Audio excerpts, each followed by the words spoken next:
Este es una zona de un potencial de recurso hídrico importante.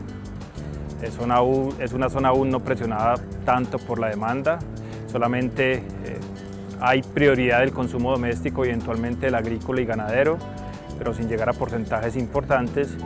Y una tendencia muy importante que yo destacaría es cada vez la necesidad de participación social que expresa la comunidad para el desarrollo de proyectos que en algunos casos tienen que ver con el aprovechamiento de recurso hídrico.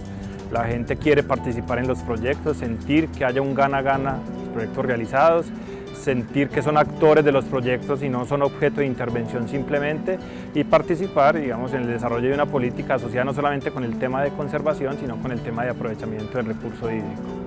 Frente a las tendencias que hemos encontrado en el estudio de investigación que pudimos desarrollar en el Oriente Caldense, que en su momento, digamos, fue en 4 municipios específicamente, en Salamina, Río Sucio, Pensilvania y Samaná, pudimos ubicar allí, digamos, un ejercicio bien interesante que en un primer momento se denominó el proceso de restitución de tierras en Caldas, un camino para la paz entre dudas y esperanzas. Ese proceso de reconstrucción de memoria nos permitió documentar la influencia de los grupos armados, tanto guerrilleros, específicamente el Frente Noveno y el Frente 47, y los grupos paramilitares, entre ellos los más destacados, los de Ramón y Zaza, que operaron, pues digamos, han operado ampliamente en el Oriente Caldense. Entonces, frente a ese proceso de documentación de memoria histórica y la influencia del conflicto armado en este territorio, quedó un poco documentado el impacto del conflicto armado en las diferentes comunidades de nuestra región. En temas de desplazamiento forzado ampliamente, en temas de desaparición forzada, de ejecuciones extrajudiciales. De una y otra vez las comunidades han tratado de reconstruir desde la esperanza, como se llama alguno de los capítulos del documento, digamos, nuevas maneras de apropiarse de los territorios. Pero hoy, digamos, esas garantías de no repetición, que son una de los lineamientos fundamentales del proceso de paz, se ven ampliamente amenazados, digamos, por ejercicios que de otras organizaciones como la Plataforma de Derechos Humanos han venido documentando. Las licencias mineras, 415 licencias mineras vigentes a 2015 por parte de la Agencia Nacional de Minería, que, digamos, comprometen los recursos mineros de nuestro departamento. 11 proyectos hidroeléctricos al año 2027 que se proyectan tener en el departamento, que comprometen el recurso hídrico de municipios como Anserma, Samaná, Supía, Chinchiná, Pensilvania, Marquetalia, Marulanda, Salamina. Entonces, gran parte de nuestros municipios están comprometidos en términos del recurso hídrico. Eso quedaba documentado también en el ejercicio que hacíamos desde el SEDAT, porque es, digamos, ampliamente lo vemos y lo han visto las comunidades como una amenaza a las garantías de no repetición del conflicto y de la violencia en sus territorios, ¿cierto? Y una amenaza contra la vida, y así lo plantea una de las personas con las que trabajamos en la investigación, ¿cierto? El desarrollo no lo frena nadie, plantea él.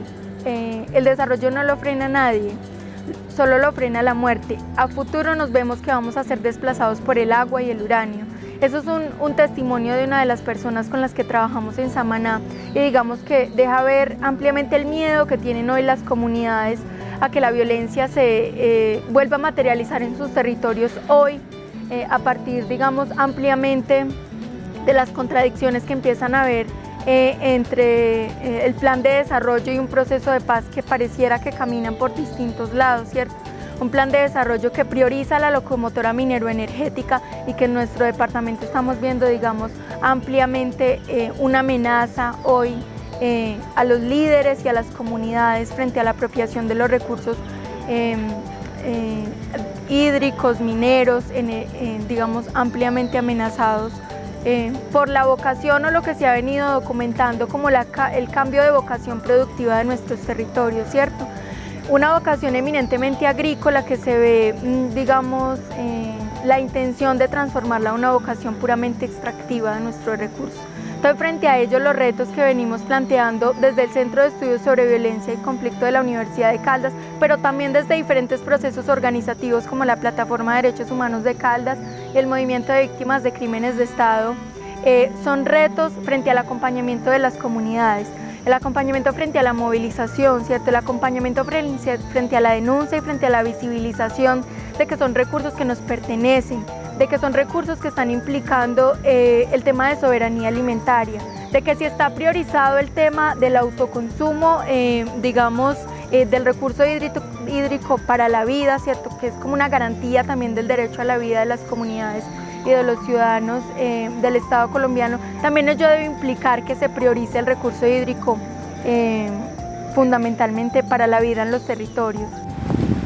Yo pienso que la problemática ambiental más relevante que se ve en el oriente de Caldas es la desinformación que tienen las comunidades acerca de muchos temas ambientales.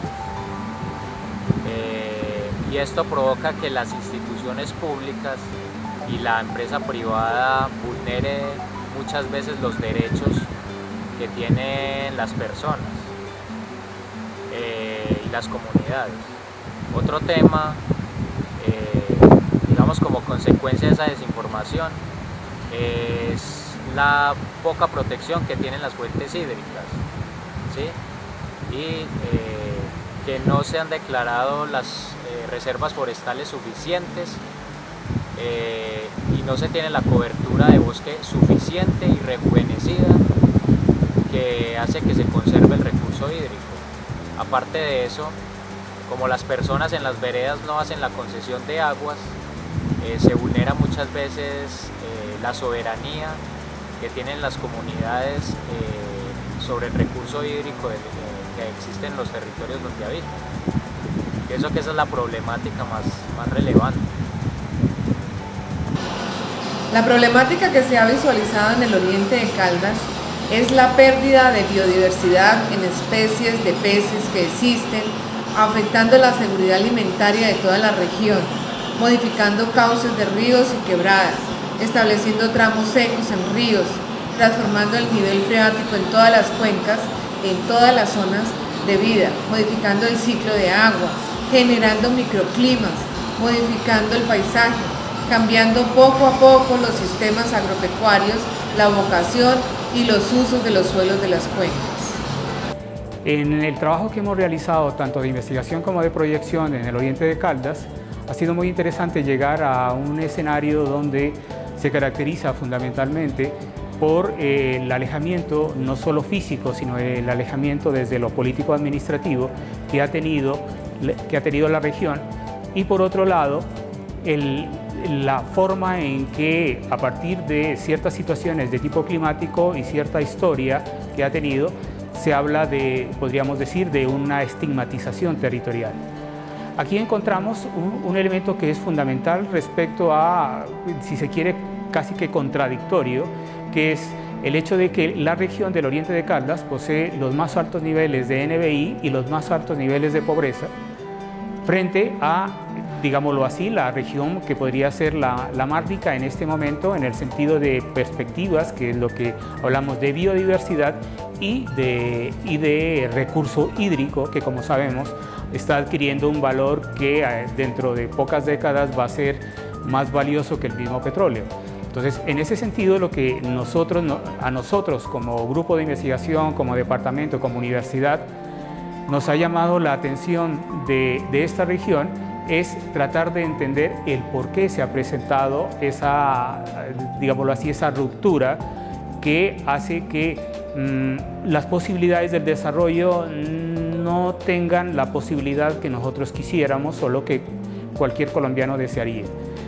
Eso en primer lugar. En segundo lugar, lo que nosotros vemos es una afectación a partir de 1999, final de 1999, del acrecentamiento continuado del conflicto. Por un lado está lo que tiene que ver con la llegada a la zona baja, al Valle del Magdalena, de los grupos paramilitares de las AUC, donde tienen una modificación, si se quiere, se transforman de grupos de autodefensa en grupos antisubversivos, y sobre todo con la amalgama que tienen con el narcotráfico se convierten en grupos también de limpieza social que van a establecer, si se quiere, un nuevo orden dentro de la zona plana. Posteriormente, con la llegada de los frentes 9º y 10º de las FARC en la zona alta, que en este caso estaríamos hablando de lo que es Samaná, Pensilvania, Marquetalia, ellos se ubican especialmente en la parte alta y sobre todo en la zona cafetera. Esta situación, unida a la crisis de los precios del grano que se da en la década del 90, hace que se den una serie de elementos bastante complejos que conducen a que se generen procesos de transformación en el territorio. Una de las transformaciones significativas que nosotros encontramos es la transformación de los espacios productivos. Vemos cómo se pasa del café, se empieza a hacer procesos de sustitución a otros cultivos como frutales, como la yuca misma, ¿sí? Pero sobre todo luego, a principios de la década del 2000, con la llegada de estos grupos a la zona, se empieza a dar el cultivo casi que generalizado de la coca. Hubo, como nos lo comentaban algunos de los pobladores de San Diego y Florencia, especialmente de los corregimientos de Samaná, llegó un momento en que prácticamente el 90% de las personas cultivaban esta hoja y por supuesto se generó un tipo de economía y un tipo de relaciones sociales acordes con lo que tiene que ver el cultivo de un producto ilícito. Hay deterioro y sobre todo aquí lo que lamentamos es que se produce un deterioro de las relaciones sociales, de las relaciones de solidaridad, de comunidad, que se encuentra muy palpable en los testimonios que dan ellos. Derivado de este conflicto que es muy fuerte en la medida en que hay una alternación, que es lo más complicado, de la llegada de tanto un grupo, ya sea de los paramilitares, posteriormente de la guerrilla o viceversa, en ciertas zonas, hace que cada vez que pasa el uno, deja una estela de muertos para mostrar que ellos son los que tienen el predominio sobre esa zona. Por supuesto, la población civil es la que va a ser la más afectada, sobre todo porque la presencia de los organismos militares y de policía del Estado prácticamente brillan por su ausencia. Esto conduce, por supuesto, a un desplazamientos masivos y a una afectación del conflicto en la población, que se ha llegado a encontrar que podríamos decir, sin exagerar, que más del 90% de la población de Samaná, por ejemplo, son víctimas del conflicto, de acuerdo incluso a la categorización que se hace por parte del Estado.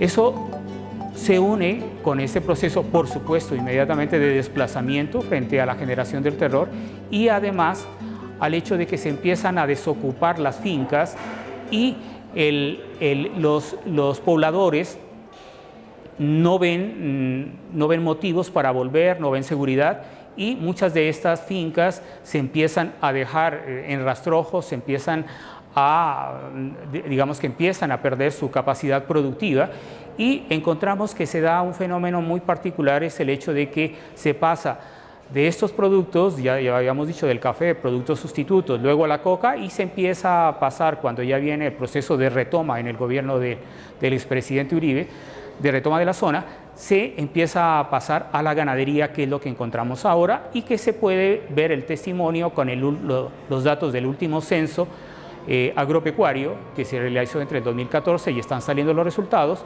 donde encontramos un aumento del tamaño de las propiedades. El reto sobre la problemática encontrada desde el CERES para el agua y la paz, la problemática sería el de posibilitar el diálogo intercultural en la práctica pedagógica para la interacción recíproca con el otro desde el intercambio de saberes y la diversidad en el reconocimiento de la territorialidad. El municipio de Pensilvania, vereda La Esperanza. Tanto a la reunión es una reunión muy importante, de muy buena acogida, muy contentos porque la gente ha tenido una buena respuesta para venir a la convocatoria. En cuanto a los acueductos, nosotros en nuestras veredas nos estamos organizando para pedir las concesiones del agua. ¿Por qué? Porque es la única herramienta que nos está quedando para empoderarnos de los hídricos y podernos defender contra estas hidroeléctricas o centrales que están metiendo de la manera más vil que hay, porque no nos socializan, sino simplemente por medio de muchos engaños tienen engañados a todas las comunidades. Yo creo que la mejor herramienta es legalizar las aguas y las concesiones de las aguas. Esa es la mejor herramienta que estamos. Y invitar a todas las comunidades que hagamos lo mismo, que nos empoderemos, nos unamos, que la comunidad unida puede y salimos adelante y podemos hacer muchas cosas. Muchas gracias. Estamos en la vereda Cerro Bravo y vamos a conocer la historia de la familia Ramírez. Bueno, entonces cuéntenos cómo ha sido el desplazamiento de ustedes. En el 2002 fuimos desplazados por la violencia, en el 2005 nuevamente, y ahora en el 2015 y 2016 por falta de agua. ¿Será que nos vamos a desplazar por falta de agua? Vamos a tratar de volvernos a desplazar, no por la violencia, sino por falta de agua. Pues que nos va a tocar. La hidroeléctrica LEDEN nos va a hacer desplazar, ya por la violencia se vuelve LEDEN. Porque es muy duro, ahora tiempo se bañaba uno con el agüita de la llave y hoy en día recoger un baldadito para uno llevar al baño para bañarse, y así como nos toca. Y nos surten 200 litros cada 2 días. No es justo que con 200 litros uno tenga que pasar 2 días, 200 litros de agua. Para lavar y para uno para el consumo humano. ¿Y cuántos son ustedes en la casa de ustedes? En mi casa somos 5, en su casa 3. Y en mi casa 3, pero de todas maneras uno necesita el agua. Así fuera una sola persona, no es capaz de sostenerse con 200 litros. ¿Y cómo van con los cultivos, los animales? Mal, porque los animales es que el agua no alcanza. Fíjense que un día era bramando una vaca y entonces yo le dije a mi esposo, vaya asómese a ver qué le pasa. Cuando fue y era chupando y una piedra y él le dio mucho pesar que era echando babasa de falta del agua. Y fue y le llevó agüita y ahí mismo se murió. Ahí mismo se murió. Dicen que era ese, porque estaba ya para tener el bebé, para tener... Este es el precioso río que va a servir de fuente para alimentar uno de los proyectos hidroeléctricos que se desarrollarán aquí en el oriente de Caldas hasta el 2027, pues sin una información que se tiene.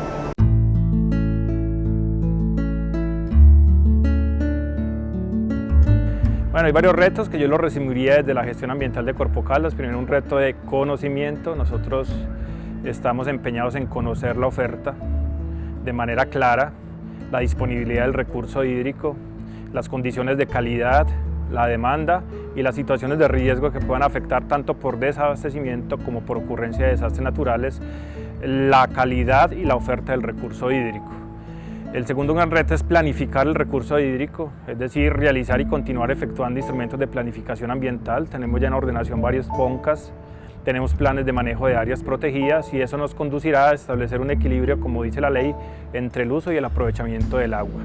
Lo tercero es corregir a través de acciones estructurales algunos problemas de demanda complejos, problemas de saneamiento básico. En el oriente está la charca del Guarinocito, por ejemplo, problemas de contaminación importantes, por ejemplo, en el municipio de La Dorada, en algunas zonas del municipio de Pensilvania, Marquetal y Manzanares y Samaná.